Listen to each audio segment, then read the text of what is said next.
In 1992, my agent invited me to a dinner to a restaurant on the Upper East Side of New York. And there were other models there and the usual men hangers on at this dinner. And one of the men who was sitting at this table was Jeffrey Epstein. And so we went to Trump Tower and went up the elevator. And moments later, Trump was greeting us and he pulled me into him and started groping me. I was down on my looking to hit me a lick, ready to get into some since I was a jit. I had big dreams of getting rich. Now we leveling up in this. Take a look at my kicks. You know we stepping on toughest nigga. First one to get hit, don't make me send a blitz. My head is itching for it. Hollow to spit like a list, but wait.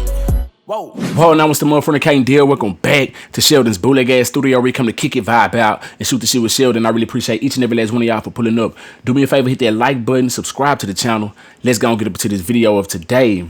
Now, today's video, we have a former model by the name of Stacey Williams. Now, Stacey Williams alleges that Donald Trump groped her in 1993 after meeting through Jeffrey Epstein. Whew, this ought to be pretty interesting. So let's not waste no time. Let's go and get up into it. Trigger warning, I will be pausing this video, interjecting at some point. So if you don't want to hear my commentary, just search for this video yourself. I'm sure it's easily accessible on the same internet that I'm using. You know what I'm saying? Nobody has a separate internet. At least I don't think so. But I digress. Make sure you hit that like button, subscribe to the channel. Let's go and get up into this video right now. If you ain't fucking with my nigga Sheldon, nigga, fuck you. Yeah. I grew up in rural Pennsylvania, and my senior year of high school, I was discovered at the mall, because where else were we all hanging out in the late 80s, by a former model. And that led me to New York and Europe and a long, lucrative career as a model. And in 1992, my agent invited me to a dinner to a restaurant on the Upper East Side of New York. And there were other models there and the usual men hangers on at this dinner. And one of the men who was sitting at this table was Jeffrey Epstein. And I had never heard of him or anything, but we got to know each other and we talked a lot about Clinton and Gore. And I enjoyed the fact that he was politically engaged and wasn't infantilizing me and talking to me about that. The next time that I saw Jeffrey was a few months later in December of 92 at Donald Trump's Plaza Hotel Christmas party. And it became very clear then that he and Donald were really, really good friends and spent a lot of time together. After that, Jeffrey Epstein expressed a lot of interest in me and we started seeing each other. When Jeffrey and I would talk, he mentioned Trump frequently. He was clearly a close friend and they were spending a lot of time together. Late winter, early spring of 93, I was on a walk with Jeffrey from his brownstone on the Upper East Side down Fifth Avenue when Jeffrey looked at me and said, you know, let's go stop by and see Trump. And so we went to Trump Tower and went up the elevator. And moments later, Trump was greeting us and he pulled me into him and started groping me. He put his hands all over my breasts,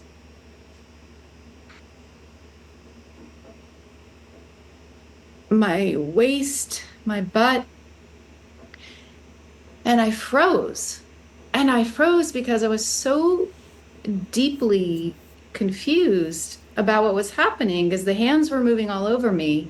Yet these two men were like smiling at one another and continuing on in their conversation.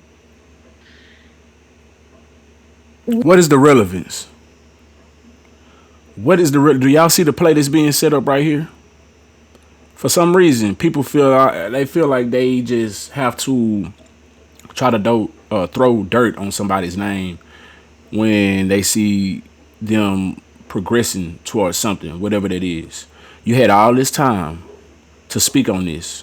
If you was uncomfortable in any way, you should have said something. I don't understand how somebody could allow something to happen to them without even saying or uttering anything. You just sitting there accepting it. These two men smiling at you. Why didn't you say anything? Did they give you vibes as if they were going to, RAPE you, do something vicious to you if you opened up your mouth? Like, what made you feel so afraid of saying, hey, get your hands off of me? Don't touch me like that. You don't know who I don't know you. I'm not comfortable with that. Like, what makes you not want to say something in that moment? And if you can't say something in that moment, what makes you not say something afterwards? I'm just asking questions because I have never been in that situation to where somebody has done something to me and I didn't say nothing. Anytime somebody done something to me that was uncomfortable to me, I spoke on it in the moment. I don't care. Big, tall, huge or small. You know what I'm saying? I said big, tall, huge, or small. I said big, tall, huge, or small. All three bigs. But you get what I'm trying to say. It don't matter who you was. I spoke me personally. So I'm just asking. I don't see how somebody could just sit there and just take it. You see what I'm saying? Without saying anything. And then now all of a sudden you got this courage. All of a sudden you got this courage to just speak on it. All of a sudden now you're bringing up Jeffrey Epstein and Donald Trump together. He just so happened to mention, hey, let's go stop by Donald Trump. Let's go see Donald Trump.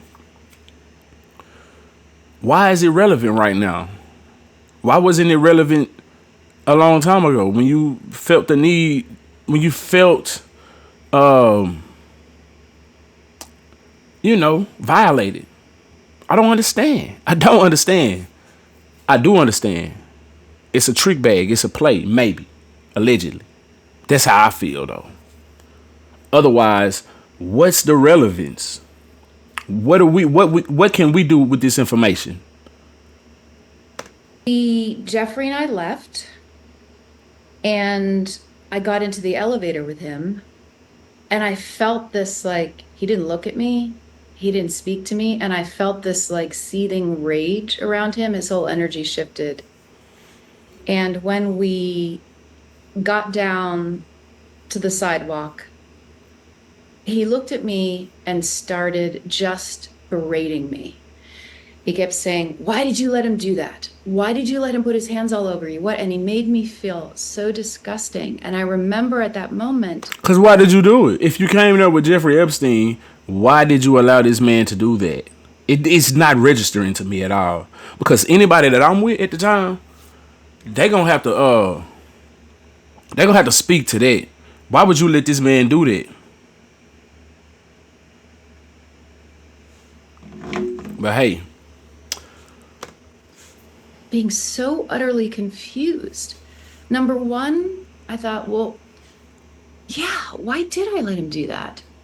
And then I was confused because, well, but why is Jeffrey mad? Because he's the one that took me up there. And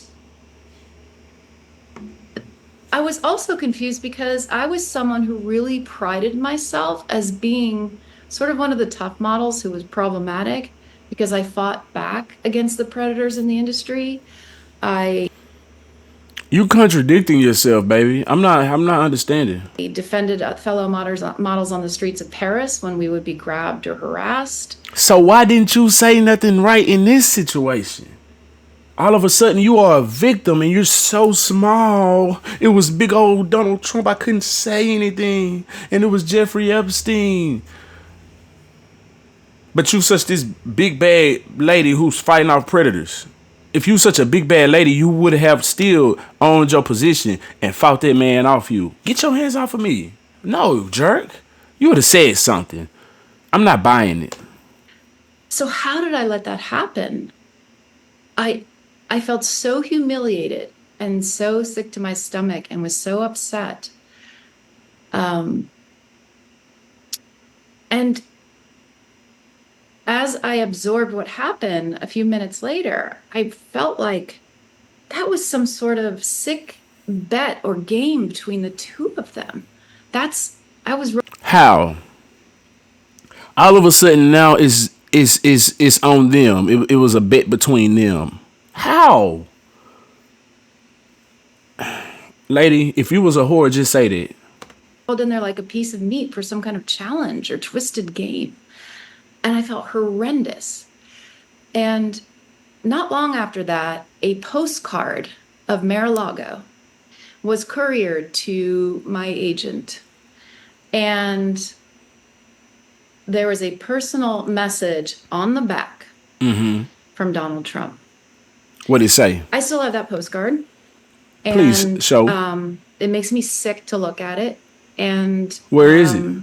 It takes me back to that feeling of, I don't believe you until you produce this postcard, baby. It's all hoopla until you produce this postcard. You're lying until I see this postcard, baby. Because why you telling us this if you don't have the postcard to show?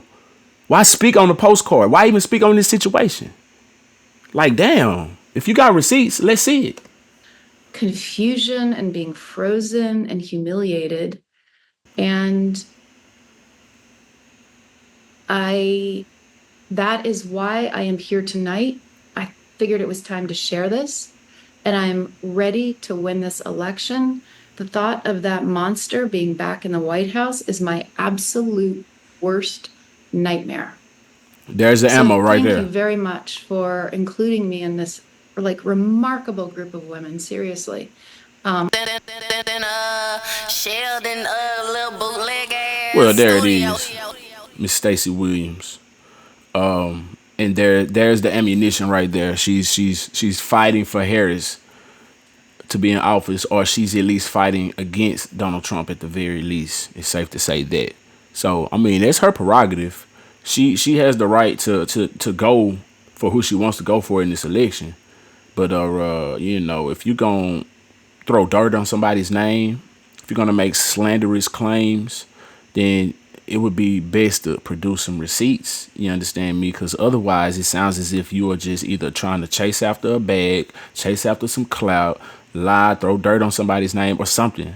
I'm not buying it. At least I ain't. Now, I'm not saying that 100% of it is false, but I don't believe none of it until I see some receipts, because I see women lying on powerful men all of the time. And I'm not saying that all of these rich, powerful men are innocent in any way, because I believe a lot of them are guilty, like the Jeffrey Epsteins of the world, the Harvey Weinsteins of the world. Maybe R. Kelly has done some of the things that he's alleged of doing, but I still feel like it was a lot more to it than that. Diddy as well.